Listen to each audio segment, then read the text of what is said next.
Hello students, in the last lecture we discussed about the Rutherford model in detail and we also discussed what are the drawbacks of the Rutherford. Rutherford का सबसे बड़ा drawback क्या था? He was unable to explain कि जो electrons revolve कर रहे हैं around the nucleus वो accelerated state में हैं तो energy radiate करेंगे. As per the physics theory, it should radiate. Like see, this is your nucleus. And if the electrons are revolving around the nucleus, then during revolve उसको energy क्या करनी थी? Radiate करनी थी. एनर्जी क्या करनी थी? रेडिएट करनी थी. तो जब एनर्जी एक टाइम पर रेडिएट कर करके जीरो हो जाएगी तो इलेक्ट्रॉन्स क्या हो जाएंगे? फॉल ऑफ हो जाएंगे और फिर एटम क्या हो जाएगा? डिस्ट्रॉय. एटम क्या हो जाएगा? डिस्ट्रॉय. ओके, बट एटम्स तो क्या होते हैं? स्टेबल होते हैं. एटम्स क्या होते हैं? स्टेबल. सो जो रदरफोर्ड था, रदरफोर्ड जो थे, he was unable to explain this fact. So to explain this fact, the next scientist who came to explain this drawback, his name is Niels Bohr. His name is Niels Bohr. तो अब आज हम लोग इस lecture के अंदर देखेंगे कि what were the postulates. Niels Bohr ने क्या क्या बातें बोली. नील बोर ने एक इंपॉर्टेंट टर्म यूज किया जो आपको बहुत इंपॉर्टेंट है याद करना. वो क्या है? डिस्क्रीट. क्या है वो? Discrete orbits. Discrete orbits. Discrete का बेसिकली मतलब क्या होता है? Special, something special. कि स्पेशल पावर होती है कोई चीज, जैसे डिस्क्रीट पावर. तो जो मेरे पास स्पेशल पावर है, so there are some special orbits. There are some special orbits in an atom जिसके अंदर इलेक्ट्रॉन्स क्या करते हैं? क्या करते हैं? रिवॉल्व करते हैं. और इन डिस्क्रीट ऑर्बिट्स के अंदर electrons do not radiate energy. So jot down these 2 points. Number 1, तो नील बोर ने क्या बात बोली थी ये आपको पता होनी चाहिए. नील बोर ने सबसे पहले एक बात क्या बोली थी कि only certain special orbits, only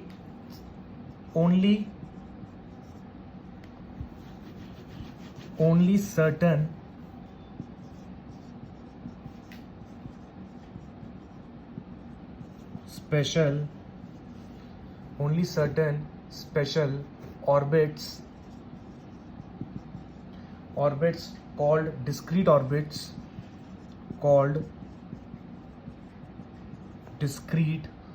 orbits are allowed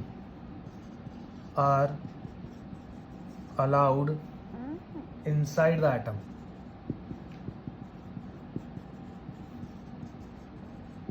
Are allowed inside the atom. बोलो, ये बात समझ में आई या नहीं आई? I think you are clear with this. Okay.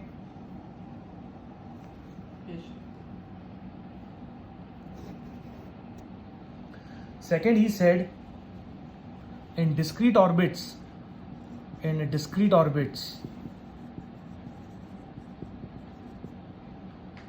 electrons do not, underline the word do not, electrons do not radiate energy. कितनी अच्छी बात है ये. यही तो क्वेश्चन रेज हो रहा था. जो आर्ग्यूमेंट हुआ था वो यही हुआ था कि इलेक्ट्रॉन्स तो रेडिएट करेंगे एनर्जी. इसने बोला कि इलेक्ट्रॉन्स अपने डिस्क्रीट ऑर्बिट्स में अगर रिवॉल्व कर रहे हैं तो वो एनर्जी को रेडिएट ही नहीं करेंगे. तो जब एनर्जी को रेडिएट नहीं करेंगे तो वो फॉल ऑफ ही नहीं होंगे. तो एटम क्या होगा? कोलैप्स नहीं होगा. Atom will be stable. So this is known as Niels Bohr's theory. You may pause the video and jot down the points. Okay, now we are going to understand how Niels Bohr stated, how he named the name of the shell. अब हम लोग पढ़ेंगे कि जो shell है वो किस तरीके से उसने बताया. ठीक है. ये जो ऑर्बिट्स थे, इन ऑर्बिट्स का नाम पड़ा एनर्जी लेवल. इन ऑर्बिट्स को हमने क्या बोला? Energy level. ऑर्बिट्स क्या हैं? Around the nucleus. Around the nucleus जो होते हैं उसको क्या बोलते हैं हम लोग? ऑर्बिट्स बोलते हैं. And these orbits are known as energy levels. इस एनर्जी लेवल्स को उसने क्या 2 तरीके से डिफाइन किया नील बोर ने. एक तो alphabetically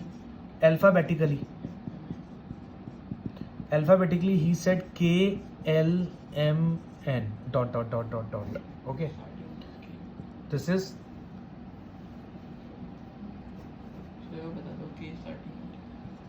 I am going to tell you what is k. और अगर हम लोग इसको नंबर्स में बात करते हैं, मैथमेटिक्स की नंबर्स की बात करते हैं, so it is going to be 1 2 3 4 dot dot dot. बोलो, ये बात समझ में आ गई? Yes sir. ओके. अब ये KLMN कैसा है, I am going to tell you. अब आप इसको ध्यान से देखो कि व्हाट इज एक्चुअली KLM. मान लो कि मैं एक और एटम बना रहा हूँ और उस एटम में ये क्या है, एक न्यूक्लियस है. I am again telling you what is nucleus. Nucleus reside at the centre of the atom. Atom के सेंटर पे होता है और उसके अंदर क्या होते हैं, protons plus neutrons. That is called nucleus. What is nucleus? Nucleus is protons plus neutrons. Okay, now जो न्यूक्लियस है, न्यूक्लियस के चारों तरफ क्या है, मैंने अभी आपको बोला शेल्स हैं, और मैं क्या कह सकता हूँ, ऑर्बिट्स हैं. इनके नामकरण किया. नील बोर ने कहा पहला ऑर्बिट का नाम क्या बोलूंगा मैं, के, फिर L, and this is how it is going to KLM.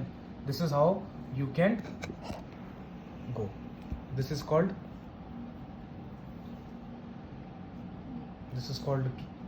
The name of the shells. ठीक है, उसको आप एन से दिखा सकते हो. एन इज ऑर्बिट जो कि KLMN है.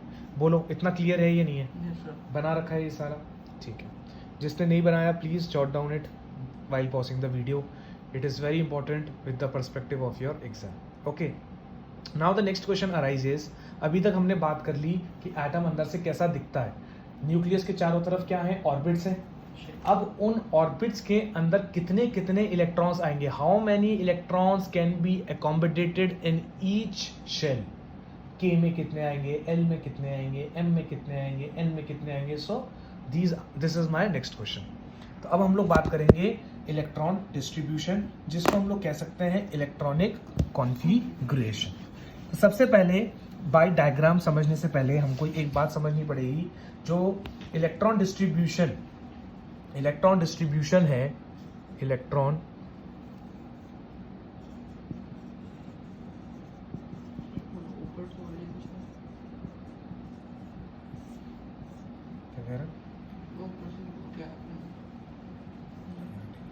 इलेक्ट्रॉन डिस्ट्रीब्यूशन है.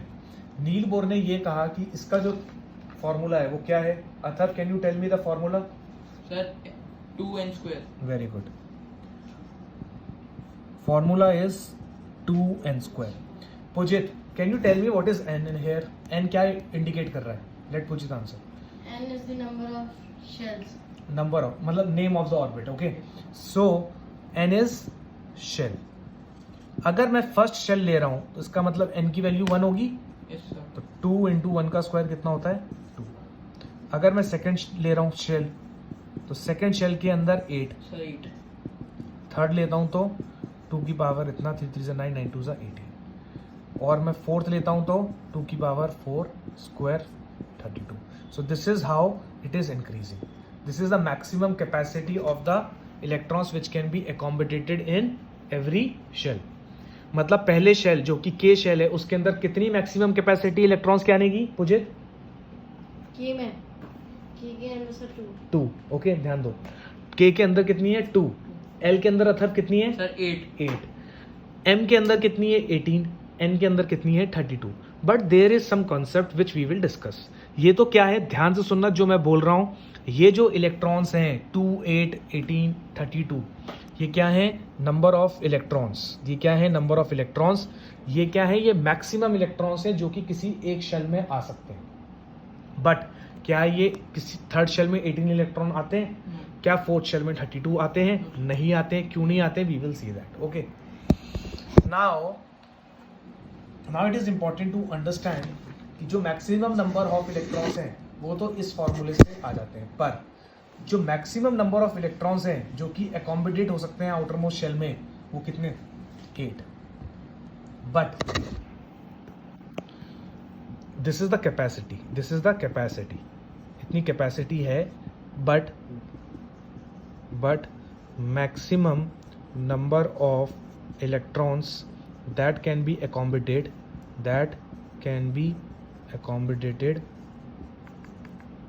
is 8. That can be accommodated is 8. मतलब क्या है, ये हम इस चीज़ को समझते हैं कि इसका मतलब क्या है. Okay, it's just a matter of 5 minutes, so please ध्यान से सुनिएगा.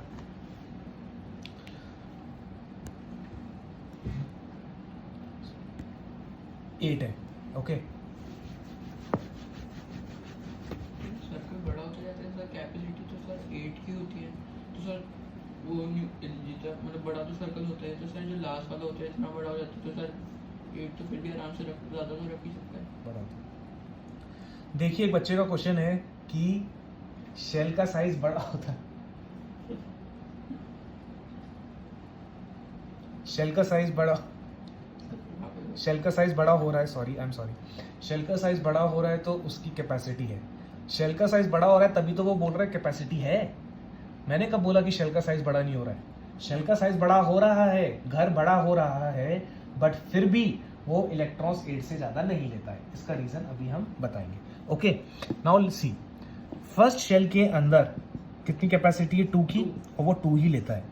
सेकेंड शेल में कितनी है? 4. 8, और वो कितनी लेता है? 8. ठीक है. थर्ड शेल में कितनी कैपेसिटी है? 18, पर वो लेता कितना है? 8. n इक्वल टू 4, 32 है कैपेसिटी, पर लेता है 8. तो हम देख सकते हैं कि जो सेकेंड शेल है from n equal to 2 above, electrons कितने होते हैं मैक्सिमम? 8. इसका रीजन ये है कि इसको हम डायग्राम से समझेंगे. जैसे मान लो ये न्यूक्लियस है, ये इलेक्ट्रॉन, 1 2 3 4 5 6 7 8. फिर से एक और बना. अब कैसे बनेगा ये? Again 8. 1 2 3 4 5 6 7 8. Now Atharva is asking me, one student is asking me, like अगर ये थर्ड शेल है, थर्ड शेल के अंदर इतना बड़ा शेल हो गया ये, तो इसके अंदर 18 इलेक्ट्रॉन आ सकते हैं. बिल्कुल आ सकते हैं. अगर तुमने इसके अंदर ज़्यादा इलेक्ट्रॉन्स को एकोमोडेट किया तो ये देखो अंदर भी सारे इलेक्ट्रॉन्स हैं, सारे भरे पड़े हैं. So there is a heavy repulsion in between these electrons. इन इलेक्ट्रॉन्स के बीच में क्या हो रहा है? रिपल्जन हो रहा है. तो इतने साइज बड़ा हुआ, इसकी वजह से उसने 8 इलेक्ट्रॉन्स को क्या कर लिया? झेल लिया. बट अगर वो 8 इलेक्ट्रॉन से ज़्यादा होंगे, 9 10 11 12, तो it becomes very difficult for a shell to accommodate electrons, क्योंकि इतना हैवी रिपल्जन होगा कि वो सारा क्या हो जाएगा? कोलैप्स हो जाएगा. सारा क्या हो जाएगा? कोलैप्स हो जाएगा. इसीलिए जो maximum number of electrons accommodate होते हैं, कितने होते हैं? 8 इलेक्ट्रॉन्स होते हैं. Electrons are not accommodated in a given shell unless the inner shells are filled. One important fact, लोग एक last year some student had confusion कि सर हम इलेक्ट्रॉन कहीं भी रख सकते हैं. नो, हमको फर्स्ट शेल से चलना है. जब फर्स्ट शेल भरेगा तब सेकेंड में, सेकेंड शेल भर जाएगा फिर थर्ड में, थर्ड शेल भर जाएगा तो फिर फोर्थ में. This is very important to understand. Why? क्योंकि इसी के बेसिस पे वैलेंसी की कॉन्सेप्ट समझ में आएगा. वैलेंसी का आपको तभी समझ में आएगा जब आप लोग इसकी इलेक्ट्रॉनिक कॉन्फ़िगरेशन को समझेंगे. I think you are clear with this. In the next module, we are going to see some atomic structures like of hydrogen, helium, nitrogen, oxygen, and carbon also, and like sodium, chlorine. These are some of the important metal and non-metals which we have to see the configuration, and we will see how the electrons are distributed in these atoms and how they combine with the other atoms to form the compound or molecule. So be tuned for the next lecture. It is going to be very very interesting, and if you have paid attention in this lecture, you will enjoy the next lecture. That is my surety. Thank you so much. If you like the video, please do subscribe and let your friends to know about this video so that they may also get opportunity to learn from here in a free cost and in a good manner. Thank you so much.